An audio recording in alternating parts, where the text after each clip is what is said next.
Hi everyone, welcome to learn காம்னி Tamil. So நம்ம இன்றைக்கி எந்த டாபிக் பற்றி பார்க்க போகிறோன்னா ஸ்விட்ச் ஸ்டேட்மெண்ட்ஸ் இன் ஜாவா. நம்ம போன வீடியோவில் வந்து இஃப் ஸ்டேட்மெண்ட்ஸ் பற்றி பார்த்தோம்.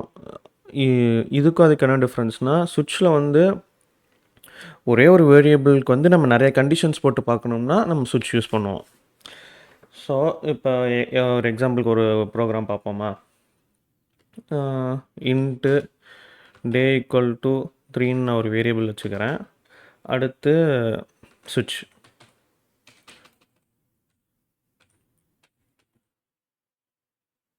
இங்கே இன்னும் ஒரு ஸ்ட்ரிங்கு இங்கே டிக்ளேர் பண்ணிக்குவோம்.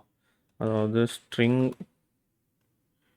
டே நேம்ன்ட்டு ஒரு இதை டிக்ளேர் பண்ணிக்கிறேன். ஸோ ஸ்விட்ச் டே தான் இங்கே நம்மளோட வேரியபிள். ஸோ ஃபஸ்ட்டு கேஸுக்கு அடுத்து வந்து அந்த கண்டிஷன், அதாவது அந்த வேல்யூ என்னவா இருக்குன்ட்டு. இது வந்து வேரியபிளோட வேல்யூ வந்து இதாக இருந்தால் இது கீழே இருக்க இது ரன் ஆகும் ஸ்டேட்மெண்ட். ஸோ கேஸ் ஒன்றா இருந்துச்சுன்னா நம்ம டே நேமை வந்து மண்டேன்னு வைக்கிறோம்.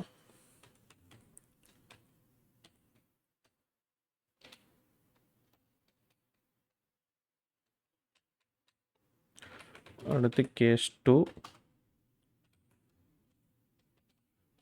டே name equal to Tuesday.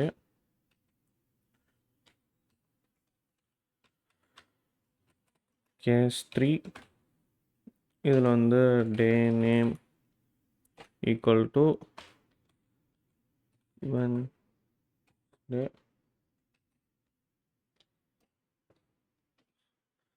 So இந்த மாதிரி போட்டுருவோம். நெக்ஸ்ட்டு நம்ம ஒவ்வொரு சுவிட்சோ கேஸில் இருக்க ஸ்டேட்மெண்ட்ஸ்க்கும் பிரேக் கொடுக்கணும். பிரேக் கொடுக்கலன்னா அது திரும்ப ரன் ஆகிட்டே இருக்கும். இப்போ இந்த கண்டிஷன் அங்கே ட்ரூவாக இருந்துச்சுன்னா அங்கேயே பிரேக் ஆகி லூப் விட்டு, அதாவது இந்த சுவிட்ச் இதை விட்டு வெளியே வந்துடும். ஸோ இங்கே பிரேக் ஆகும். சப்போஸ் உங்களுக்கு எந்த இதில் இருக்க எந்த கேஸுமே ரன் ஆகலைன்னா நம்ம எப்போயுமே டிஃபால்ட்டுன்னு அதுக்கு ஒன்று வச்சுக்கணும். ஸோ டிஃபால்ட்டுன்னு ஒன்று வச்சு அதில் வந்து day name equal to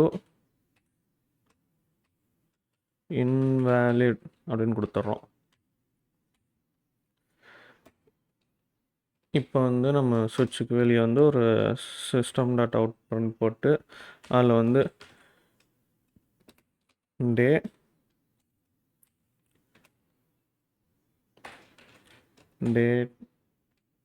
name. So இப்போ நம்ம வந்து இங்கே டே 3ன்னு கொடுத்துருக்கோம்.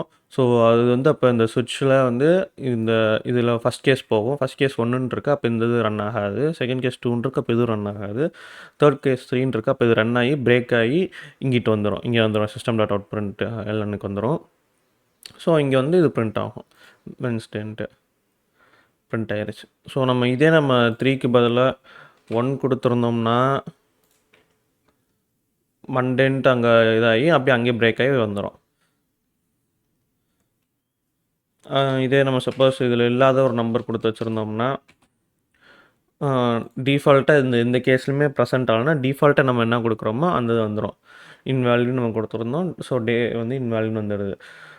ஸோ நம்ம இப்போ சுவிட்ச் கேஸில் நம்ம முக்கியமாக ஞாபகம் வச்சுக்க வேண்டியதெல்லாம் இந்த ஒவ்வொரு கேஸுக்கும் பிரேக்குன்னு கண்டிப்பாக நம்ம இது பண்ணியிருக்கணும் எண்டில். இல்லாட்டி அது வந்து அந்த இது ரன் ஆகிட்டே இருக்கும். இந்த கேஸ் இங்கே கேஸ் 1லேயே பாஸ் ஆயிடுச்சுன்னா அப்படியே வெளியே வந்துடும்.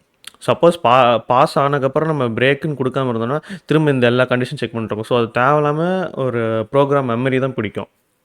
அது வந்து நம்ம பெட்டர் கோடிங்னு சொல்ல மாட்டோம். அது வந்து ஒரு டைம் காம்ப்ளெக்சிட்டி வந்து ரொம்ப இன்க்ரீஸ் பண்ணும். நெக்ஸ்ட் எப்போயுமே ஒரு டிஃபால்ட் இதுவுமே நம்ம கொடுக்கணும் சுவிட்ச் இதில். அப்போ தான் வந்து இதில் இருக்க எந்த இதுவுமே ரன் ஆகலைன்னா டிஃபால்ட்டாக நம்மளுக்கு ஒரு வேல்யூ எப்போயுமே ரிட்டர்ன் ஆகும். ஸோ அவ்வளோதான். சுவிட்ச் கேஸ் புரிஞ்சிருக்குன்னு நினைக்கிறேன். ஸோ நம்ம அடுத்த வீடியோவில் பார்ப்போம். பாய்.